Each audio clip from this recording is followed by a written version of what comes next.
मैनपुरी मुख्यमंत्री योगी आदित्यनाथ ने रविवार को मैनपुरी में आयोजित विशाल जनसभा के दौरान जिले के विकास कार्य को नई गति देते हुए 682.93 करोड़ की लागत वाली 111 विकास परियोजनाओं का लोकार्पण शिलान्यास किया, जिसमें सड़क, पेयजल, सिंचाई, शिक्षा, खेल, पर्यटन आदि परियोजनाएं शामिल हैं। सीएम ने राष्ट्रीय ग्रामीण आजीविका मिशन, मुख्यमंत्री युवा स्वरोजगार, प्रधानमंत्री आवास, आयुष्मान भारत, उज्ज्वला, कन्या सुमंगला, मुख्यमंत्री कृषक दुर्घटना कल्याण समेत विभिन्न योजनाओं के लाभार्थियों को डेमो चेक, आवास की चाबी, Ayushman card, LPG connection, tool kit और अन्य सहायता सामग्री वितरित की।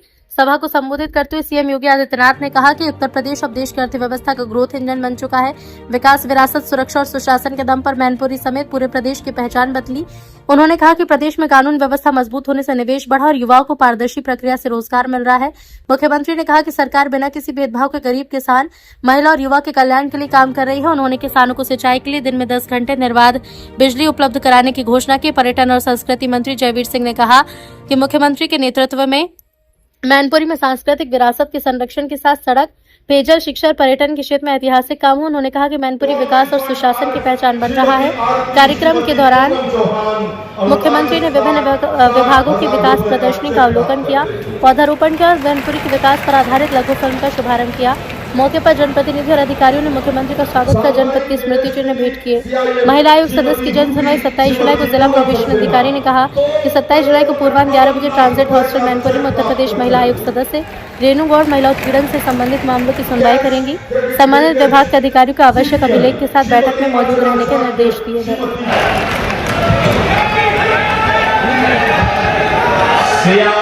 रामचंद्र भगवान के,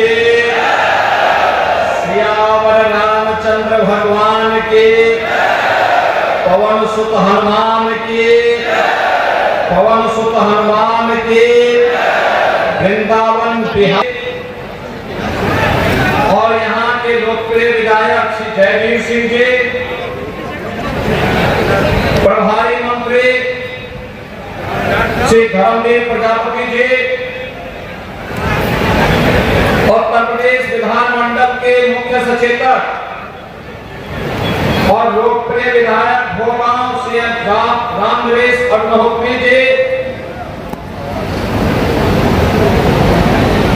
भारतीय जनता पार्टी के प्रदेश के उपाध्यक्ष श्री आलोक गुप्ता जी, क्षेत्रीय अध्यक्ष पूरनलाल मोदी जी, जिला अध्यक्ष श्रीमती ममता राजपूत जी,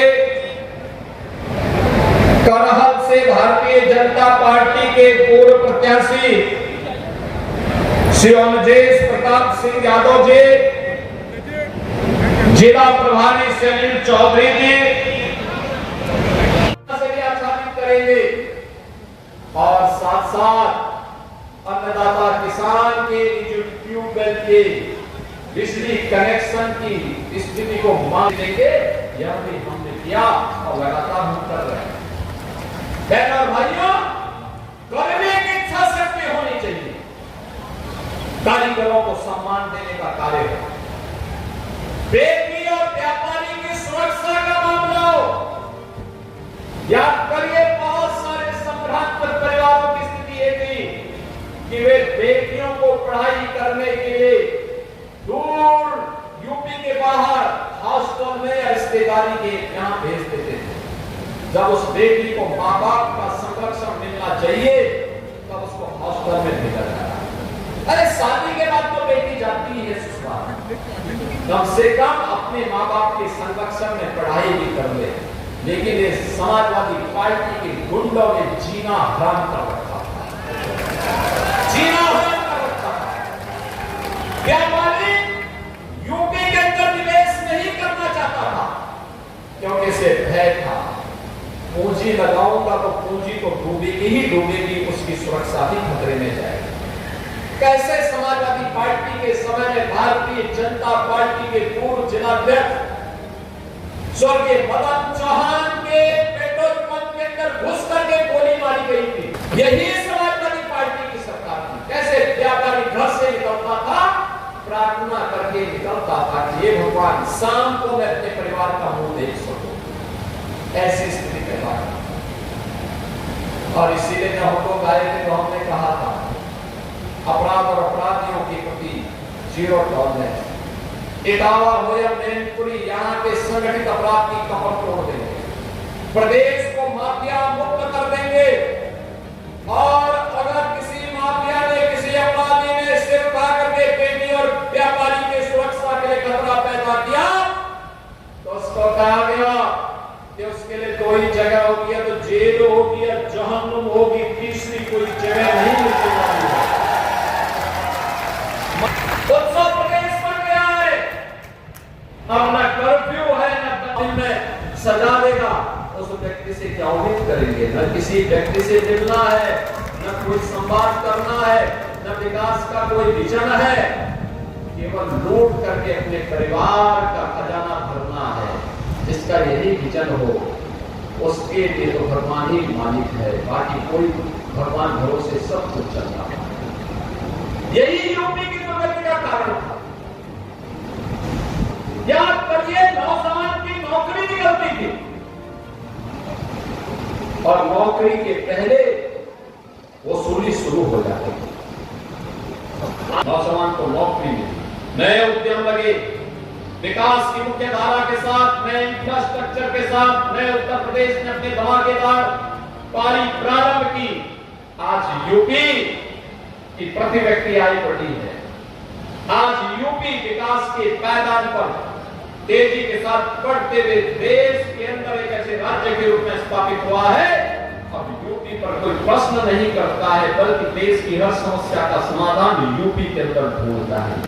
फिर से उस काल रात्रि की ओर आपको ले जाने का प्रयास करें जिसने आपके सामने पहचान का संकट रखा। जाति के नाम पर बांटेंगे, क्षेत्र के नाम पर बांटेंगे, लेकिन बांटने वाले लोग कभी ऐसे ही लोगों के कारनामों के कारण विदेशी हमले होते थे और फिर से उनके नाम पर बने हुए संस्थानों का नाम मिटा दिया। हम बाबा साहब भीमराव अंबेडकर के नाम पर मेडिकल कॉलेज का निर्माण कर रहे हैं। समाजवादी पार्टी ने कन्नौज में मेडिकल कॉलेज का नामकरण बाबा साहब भीमराव अंबेडकर के नाम पर था, उस नाम को हटा दिया था। इन्हें सामाजिक न्याय से जुड़े हुए लोग वे संघ नहीं बजने देते थे, घंटा नहीं बजने देते थे। केसरिया कपड़े से, भगवा कपड़े से तो समाजवादी पार्टी को जैसे लगता है जन्मजात दुश्मनी हो। ये डबल इंजन की सरकार है, हमने का धूम धड़ाके के साथ कावड़ यात्रा निकली। घबराओ मत, लोगों के सुंदरीकरण में पैसा खर्च हो रहा है। सोच की फर्क है। वे हमारे पर्व और त्योहार को रोकते थे,